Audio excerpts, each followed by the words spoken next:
আপনার হাইব্রিড গাড়ির লাভটা কি এলপিজি করলে? যেখানে আপনার মান্থলি 15,000 টাকা খরচ, সেখানে আপনার 6,000 টাকা খরচ যাবে। এলপিজি তে কোনো ঝামেলা হয় না। আমরা গ্যারান্টি সহকারে 2 বছরের গ্যারান্টি সহকারে আমরা এলপিজি কনভার্সন করে থাকি।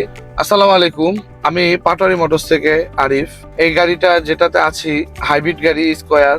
অনেকে আমাকে বারবার প্রশ্ন করেন, হাইব্রিড গাড়ি যদি এলপিজি তে কনভার্সন করি এটা কি আর তেলে চলবে বা হাইব্রিডে কি চলবে? আমি এই জিনিসটা দেখানোর জন্যই ভিডিওটা করতে আসছি। এই গাড়িটা হাইব্রিডে আছে, হ্যাঁ, ওই যে দেখেন মিটার ড্যাশবোর্ডটা দেখেন, ইবি লেখা আছে। তো আমরা যখন এটা আবার একটু জোরে টান দিব তখন এলপিজি তে চলে আসবে।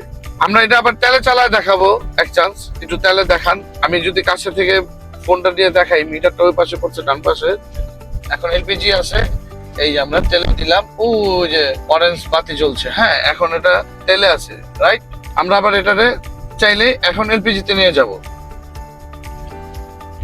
এখন কিন্তু আমাদের গাড়িটা এলপিজি তে আছে। আবার যখন গাড়ি স্লো হয়ে যাবে হাইব্রিড চলে যাবে।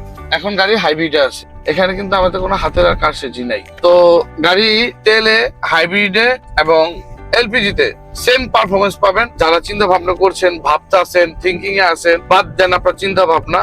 আমার স্ক্রিনে দেওয়া নাম্বারে যোগাযোগ করে আমার লোকেশন মতো চলে আসবেন। আমাদের লোকেশন তেজগাঁ 7 রাস্তা, হাতিঝিল লিং রোড অথবা আকিজ সিএনজি পাম্পের গলির ভিতরে। আসসালামু আলাইকুম।